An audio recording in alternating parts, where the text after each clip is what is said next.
Alright guys, welcome back to yet another episode of Mo Better Mo Faster. Sorry I haven't posted anything in a while. Weather got cold, work kind of died down for me here. Been a little rough financially here, but you know, such is life. Oh, son. Sorry guys. Anyway, got some things, all kinds of crazy. Give you a kind of little heads up on what's been going on here, and show you what I got going here today. Alright, so there's Rocky. Got him going. Go look out at him here real quick. Cleaned up the headlights on him. Did a little fancy zip tie onto that one headlight or fog light lens. Got him that in place. Went through a bunch of the wiring on the. Found out the factory amplifier was dead, or not the whole amp, just the rear channels. So I ended up having to bypass the amp and run wires from wire it in direct to the rear doors. So because the rear door speakers were not working. Looked like somebody had replaced them with some kickers, thinking that was it. Come to find out they didn't actually hook them up. So I hooked those up, but the factory amplifier that's down underneath the center console here, the rear channels, that's a known problem with these Bose factory systems, factory subwoofer and amplifier. The rear channel goes out, so the rear speakers stop working. Sometimes it's this rear control that acts up. In this case it wasn't. It was actually the rear channel, or for the rear speakers that went out. So I ended up bypassing it and just hooking right into the wiring directly to it, bypass the factory amp. In process, once I get work going again, I'm going to be getting some subwoofers to put under the seats here in the back and get some bass going on this thing. The bed of my truck is actually kind of a mess right now. Engine and transmission replacement I just did in previous customer's vehicle, 08 Honda Accord. Swapped it out with a different, better K24. Did an A series. What was in there was a Z3. For those guys that know about the K24s, the Z3 is actually an 11-to-1 compression ratio. That thing had probably 280,000 miles on that motor, the original motor. Swapped that out with a 60,000 mile motor, and it's a A series K24, so it's got a 10.5-to-1 compression ratio, which is actually going to be a whole lot better for boost. You look up this way, there's the Goblin parked sideways in my driveway. Had him sitting for the winter. As you can see, the rust on my rotors. He hasn't moved in a while. Got the float charger on it, keep the battery good. But limited slip differential is still bad in this guy. Haven't had the work, so I haven't had the money to buy a new differential for him yet. But as soon as I get a chance, that will happen, and we'll get this guy back ripping. Next stage, of course, on this is high flow cat, and then stage 2 tune. And then this thing will be putting down right around 350 wheel horse, and it'll be an awesome little go-kart street car. But anyway, all right, so what we got today, just earlier this week, got done with replacing that motor and transmission in that Honda Accord, getting ready for boost. So now the young men are going to be saving up to get a turbo kit for it, and then get it set up to get it tuned, and have that thing ripping. But yeah, so now we got about a 200 horsepower, 205 horse motor in it now. With a 10.5-to-1 compression ratio. So yeah, we'll put 10 or 15 psi of boost to it all day long, and that should probably bring it well over 300 or right around there. So that'll be a fun ride for them.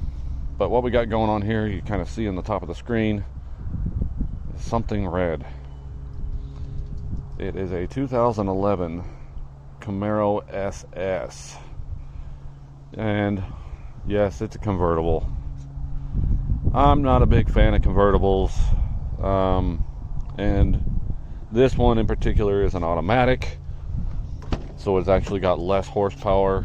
And if it had the 6-speed manual, instead it would end up having the 426 horse, but for only 400-ish somewhere horsepower, this thing actually gets up pretty well. So right now we got a little bit of a coolant leak, which anybody knows these cars, there is a coolant line. I'm not going to be able to see it from up here.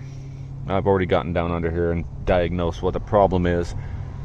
I'm trying to, bear with me a second, I'm trying to see if I can get a camera angle on it. Well, maybe you might be able to see that line right underneath the manifold there, right underneath that spark plug. There's a line coming out right there. It comes down the coolant line. That's a quick connect right under the exhaust manifold there, right on the side of the block. And it goes back to the engine oil cooler that's down under here. Can't see any of it from up here, but it's just right underneath the manifold there. And that line actually has, the fitting is starting to leak. So went and ordered a new line. So this is the line here. Come on, stay on the box. There we go. New line right there. So we're going to be replacing that. And this thing's got about 120,000 miles on the car, so I'm going to be recommending for him to get some new plugs and wires. So I'll do that little tune-up on it as well. This is my Camaro here still. As you see, it's got a bunch of stuff piled on it for the winter because I haven't done anything to it. As I showed you guys, the freeze plug. Let's see, can I get a good angle on this? Right there has popped out. So I'm going to have to pull the motor, replace the freeze plugs in this motor.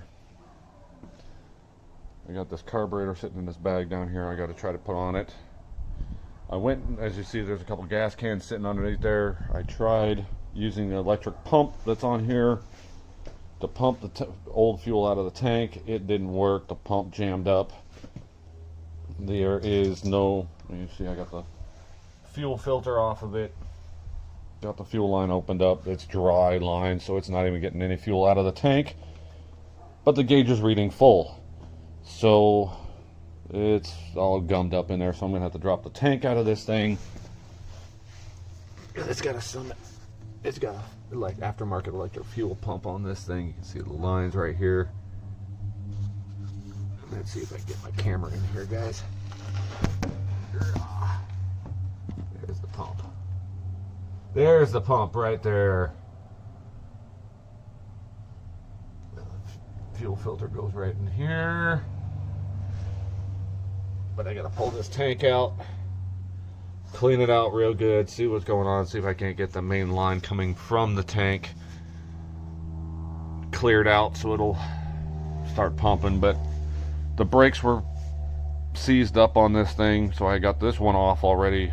That was about a 45-minute fight to get the drum off. Got it freed up. I still got to do the other side.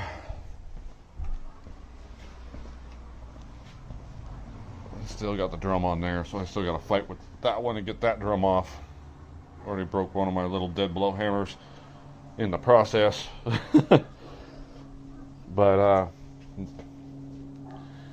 I'm going to finish stripping out the interior, rip all the carpet out and everything, and get it ready to put a cage in it of some sort so I can run harnesses and make it a little more safe when I do start racing this. get it running down the drag track. But yeah, get this stuff cleaned up. But that's this thing. I have to get a set of wheels and tires for it, but that's easy to come by. But so anyway, that's the update here. I will, as I go to get more on this, as I do this car here, I'll keep going. But for now, I'm going to get this car jacked up, get underneath it, drain the coolant, and get that line out. Okay, so update on what's going on here. Got fluid drained, and if you look at it, it's pretty gross. That's pretty gross coolant there. It's actually the wrong coolant. It should be the Dex Cool in this car, which is the orange coolant. So while I was waiting for that to drain, I was messing around, looking around at things here. Realized that this thing's definitely due for a tune-up. Has not been done. 120,000 miles on it. It's definitely due. The other thing I'm looking at here, or I found, is I go to put my legs under the front left wheel here and go ahead and just add a little pressure with lifting up, and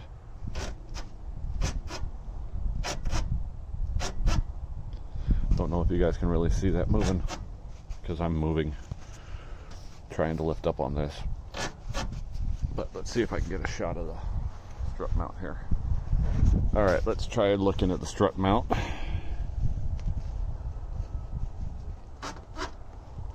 Yeah, it's not supposed to do that.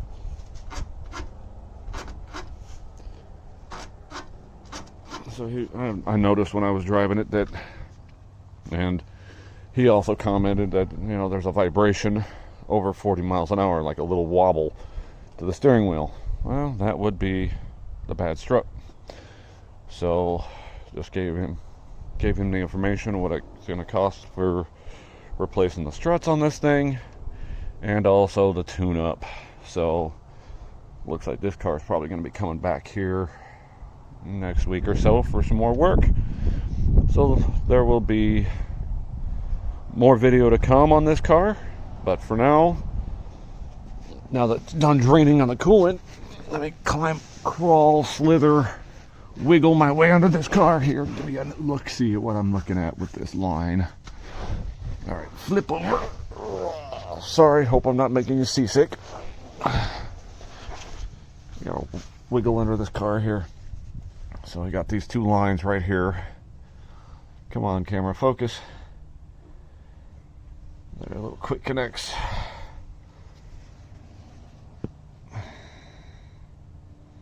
And my light's not kicking in. Anyway.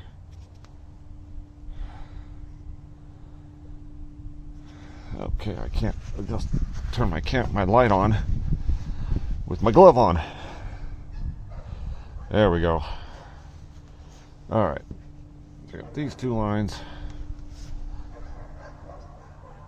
right here. And the one that's leaking is up there. You can kind of see it's wet. Or it's been leaking a little bit. Oh, come on, focus. Right there.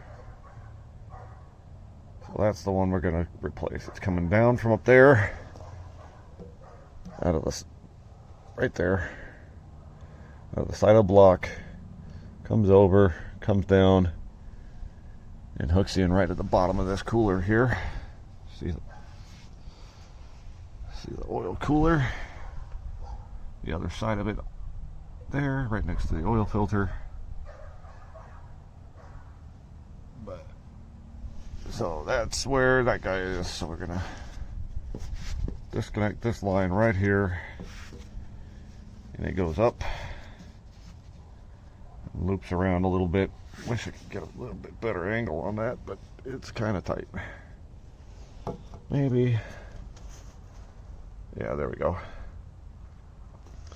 There's a better angle at it. So it goes right, it loops up there, goes right to the side of the block up there. But that guy's been leaking. I'm gonna loosen that up, Pop those flare fittings out, replace the line. And it just dripped on me. Thank you. Anyway, so, well, I'm gonna go ahead and get this done. Okay, so it has gotten dark on me. I was looking at a couple, checking out what was going on with the suspension and what have you. And I ended up losing daylight to deal with this coolant line, but got it off. Now, the way that coolant line mounts in there, I kind of showed you guys the routing, but it's got this little fitting that threads into the that oil cooler. Don't have to take this fitting out. I did to basically show you guys how to do how this is, but because in the car you can't really see it, but you can kind of see the little groove in the end of this fitting here. In that fitting, okay, come on, cooperate with me here. In that fitting, this line will fit right in there.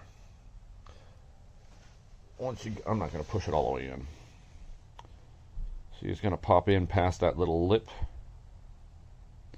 right here, and then you can pop this little, you see these little clips sitting here on the ground. Little clip goes in this end that I'm showing you guys. Little clip will pop right into that groove. So and then this will pop, this little plastic cover will go over top of it. So you guys are going to do this on your own if you want to. So you can just take a little pick or a thin, small flathead, carefully pry this plastic piece back. Then you'll want like a little small 90-degree pick, get into one of these little grooves and get underneath the little clip and just pop that out. Murphy's Law struck me because I had a pan of coolant underneath it, underneath my arm and underneath this line, and the little clip dropped into the pan, so I had to go fishing for the clip. And same with the other end. Got the little plastic ring, you just pull that back, pop the little clip out of the other ring that's up on the engine. It's a little challenging to get to, and I'll kind of go quick out here and show you underneath the car how I ended up reaching it to pop that little clip out. But anyway, so that is, if you look at this old line here, this beveled edge is supposed to be smooth, and where was that rough spot I found? Ooh, right there, rough spot.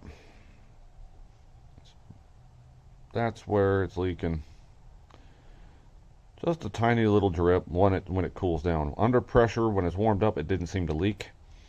Only after it sat for a little bit, started cooling down, did it start leaking. Of course, that's when I was trying to work on it. So it was sitting there dripping and trying to drip in my face. But anyway, the other end was not leaking. I'll kind of show you. Look at that fitting off. And if you look at this end, it's nice and smooth mating surface, nice and really shiny. That's the way it's supposed to look, more like that, to get a good surface. So what I'm going to do with this, see, got a little bit of gut built up in there. I'm going to wipe this out real good, clean that up, spray it out with maybe some carb cleaner or something, and get it a nice smooth clean surface so it mates up good, seals well. Actually, I think there's even a little rubber ring in there, rubber seal. Yeah, there is. See if it'll get the focusing. Maybe. Yep, there it is. Kind of, sort of. Kind of see the edge of that rubber seal in there. So I'm gonna probably not use carb cleaner. Spray something, wipe it out with a rag or something here, clean that up, get the gook out of that,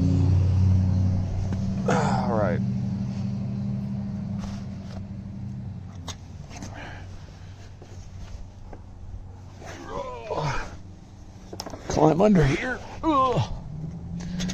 So I reached, see right here next to the tie rod end. Let's see if I can get a good view of what I'm doing here. Reached up above here. Let's see here. Oh, maybe not.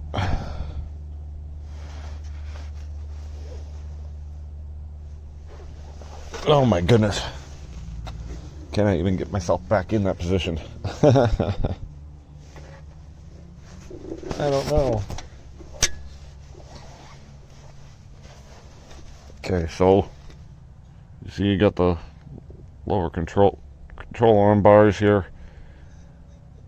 Suspension system, I reached up above that, above the frame rail.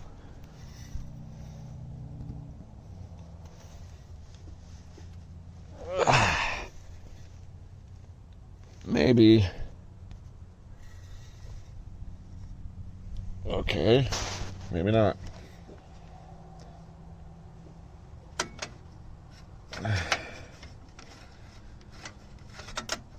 Let's see, get my light back in position here.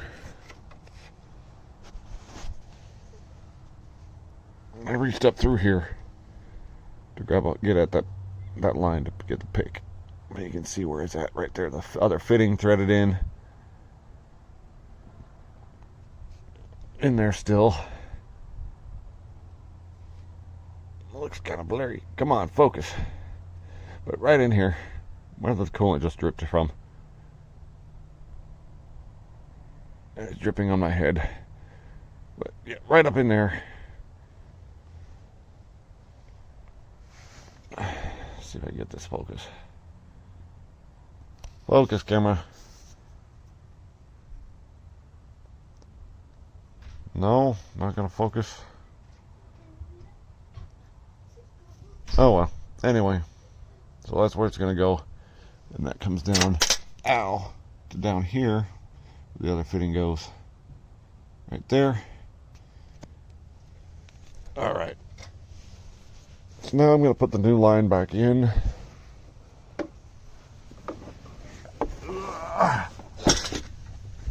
Oh, it's getting cold out here. All right.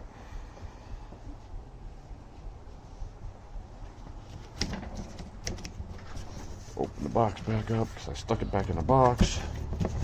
Didn't want to get dirt and junk in it. But then here's the new line. So you see how it's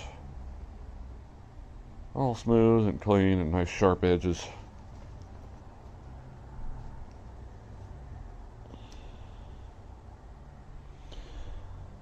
And that's how it's going to be. Alright, so back to work. Alright, so continuation more of this Camaro. Ended up waiting 4 days or so here now to order the struts and get those in. So that's what I'm in the process of. We got the other strut for the other side there. Got driver's side in already. Got it all mounted, so there's these two bolts here you got to take loose. Brake line, there's a little bolt there. You got the sway bar end link nut there. Got the ABS wire here you got to take off, and then you've got a nut up top here. So you take that off. That comes with a new one on the new strut here. But as you see the difference now, that is nice and tight up in there compared to the old one. The other side has not been replaced. You can see the clearance issue. So the upper mounts are wore out. And these are, proper orientation, right and left side. This one is the right side. It actually happens to have an R marked on it, and the other one had an L. Imagine that. But yeah, so upper mounts were bad, and I don't know if you can see it too well in the picture or in the video here, but it's wearing bad on the inside edge. Let's see if I can get a good angle at this to where you can see the funky wear. No, I'm not. Kind of a little bit of a ruffle, you can see there. Can't seem to capture it. Well, maybe there a little bit. You can see the higher edge, so it's wearing funny. Another thing I did notice is that these wheels have no weights on them. They are not balanced whatsoever. No signs of ever having any kind of weights put on. Making you guys dizzy here. So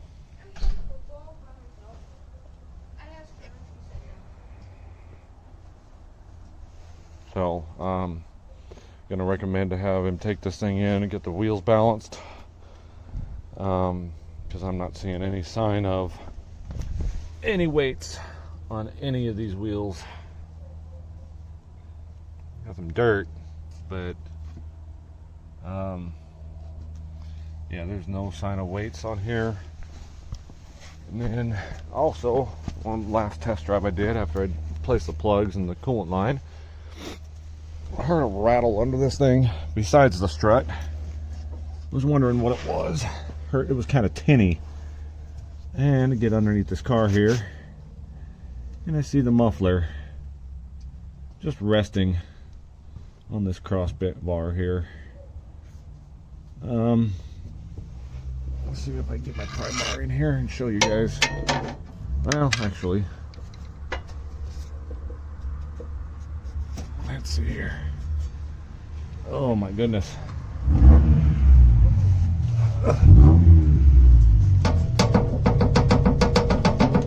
just wiggles all over the place. So that's the rattle noise. Doesn't seem to have very many hangers on this thing. I don't see any that are broken, so I'll get further under this thing and find out see if I can figure out some way to cinch this up or what. I can hear it all the way over there. Alright guys, so forgive me, I didn't do a closing on this video during the work I was doing on the car. Ended up getting late. Like the last couple things I ended up doing got kind of broken up over a few days, actually over a week. So kind of got scrambled here a little bit, but ended up, so in all, what I ended up doing on that car is, on this Camaro here, I ended up doing the coolant pipe, the coolant line that went from the block to the engine cooler, or the oil cooler, to repair that coolant leak at the fitting there on the block. Ended up replacing the spark plugs, ended up replacing the front struts. The other thing that I ended up doing is there was the muffler that was rattling. The exhaust was kind of bouncing, hitting on one of the cross supports under there, and I showed you guys a little bit of that. What I ended up doing is just actually wrapping some, you guys refer to it as baling wire, safety wire is another way it's referred to, around the muffler, to hold it to that pipe so it just doesn't bounce around anymore. It's not that it was not being held at all or anything, it's just the exhaust hangers have had a little sag, a little old, little bit of sag to them, so they were just barely almost touching those cross supports, and so when it go over bumps, it would sit there and rattle on occasion. So just put some safety wire around it, hold it to that thing so it doesn't rattle around. Quick, easy, cheap remedy to that situation,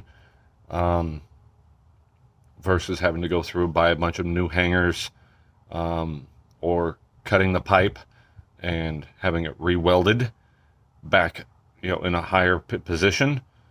It's usually more of a pain in the butt to do than really need be. So got it taken care of, a little bit more cost effective. a little more friendly on the pocketbook, basically.